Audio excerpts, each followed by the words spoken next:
नमस्कार, मैं हूं सुबोध कुमार और आप देख रहे हैं खबर नेशनल टाइम्स।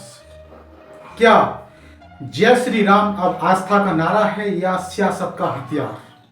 क्या भगवान राम का नाम लोगों को जोड़ने के लिए लिया जा रहा है या फिर डराने और ध्रुवीकरण करने के लिए इस्तेमाल हो रहा है? आज बंगाल की राजनीति में ऐसा राजनीतिक विस्फोट हुआ जिसने सत्ता के गलियारों में हलचल मचा दी। टीएमसी सांसद सयोली घोष ने ऐसा बयान दिया जो सीधे सीधे भारतीय जनता पार्टी की रणनीति पर सवाल खड़े करता है, और सिर्फ सवाल ही नहीं बल्कि एक सीधी चुनौती भी है। क्या चुनाव अब रोजगार, महंगाई और शिक्षा पर लड़े जाएंगे या फिर हिंदू, मुस्लिम और धार्मिक नारों के सहारे सत्ता हासिल की जाएगी? सयोली घोष ने कहा, भगवान का नाम लेने का तरीका भी क्या बीजेपी तय करेगी? कब जय श्री राम बोलना है, कब अल्लाह कहना है, क्या ये राजनीति तय करेगी? दोस्तों, ये सिर्फ बयान नहीं है, एक सीधा राजनीतिक हमला है।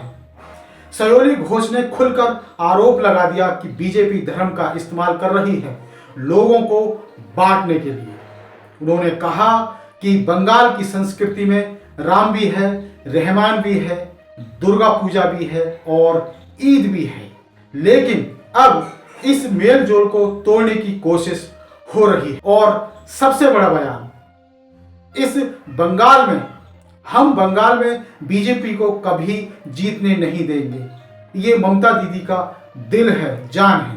यानी साफ है, लड़ाई अब सिर्फ चुनाव की नहीं, विचारधारा की बन चुकी है। दोस्तों, अब सवाल यह है कि क्या बीजेपी सच में धार्मिक नारों के सहारे चुनाव जीतना चाहती है या फिर टीएमसी खुद को सेकुलर दिखाने के लिए यह मुद्दा उठा रही है? सच्चाई क्या है, इसे समझने के लिए हमें थोड़ा पीछे जाना होगा। बीजेपी की रणनीति, बीजेपी का फोकस रहा है हिंदुत्व, राष्ट्रवाद, मजबूत नेतृत्व और जय श्री राम का नारा एक राजनीतिक पहचान बन चुका है। दूसरी तरफ टीएमसी खुद को पेश करती है सेकुलर, क्षेत्रीय पहचान की पार्टी, बंगाल की संस्कृति की रक्षक, और ममता बनर्जी बार बार कहती हैं बंगाल में नफरत की राजनीति नहीं चलेगी। सयोली घोष ने कहा, बीजेपी 21 राज्यों में सत्ता में है, लेकिन जनता को क्या मिला? उन्होंने 3000 रुपए के मुद्दे को उठाते हुए कहा कि वादे बहुत किए गए, लेकिन जमीनी हकीकत क्या है, आप 21 राज्यों में उठाकर देख लीजिए। दोस्तों, ये सवाल सिर्फ बंगाल का नहीं, पूरे देश का है। उन्होंने छात्र के क्रेडिट कार्ड का भी जिक्र किया। सियासी जंग, सत्ता बनाम जनता। अब असली सवाल, क्या ये लड़ाई सत्ता के लिए है या जनता के मुद्दों के लिए? सयोली घोष ने सीधे सीधे कहा कि बीजेपी मुद्दों से भटक रही है। उन्होंने उठाए ये मुद्दे आखिर कौन से हैं, जैसे कि शिक्षा, मिड डे मील का मुद्दा, मनरेगा का मुद्दा और महंगाई का मुद्दा, बेरोजगारी का मुद्दा।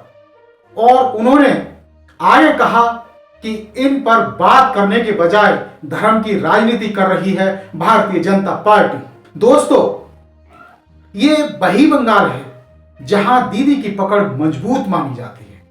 ममता बनर्जी, जिन्हें हवाई चप्पल वाली दीदी कहा जाता है, उन्होंने बड़े बड़े राजनीतिक दिग्गजों को हराया है। लेकिन अब सवाल यह है, क्या बीजेपी इस किले को तोड़ पाएगी या फिर एक बार टीएमसी जीत का झंडा लहराएगी? अगर आप जमीन पर जाएंगे तो आपको 3 तरह की आवाजें सुनाई देंगी।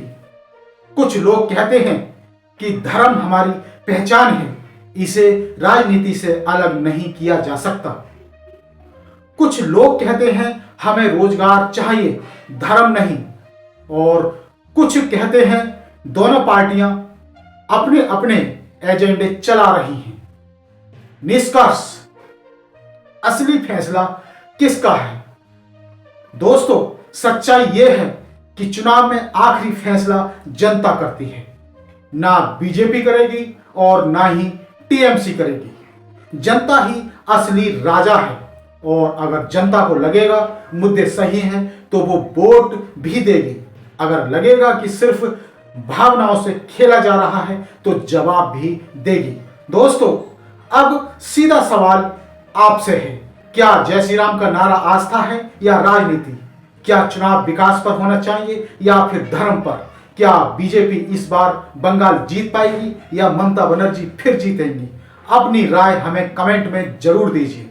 अगर आपको ये वीडियो पसंद आया हो तो इसे लाइक करें, शेयर करें और चैनल को सब्सक्राइब करना बिल्कुल भी ना भूलें। तो फिर आएंगे हम इसी तरह की बेहतरीन स्टोरी के साथ। मैं सुबोध कुमार फिर आऊंगा एक नई बेबाक और तीखी स्टोरी के साथ। तब तक के लिए दे दीजिए हमें इजाजत। जय भीम, जय भारत, जय संविधान। धन्यवाद, नमस्कार और देखते रहिए खबर नेशनल टाइम्स।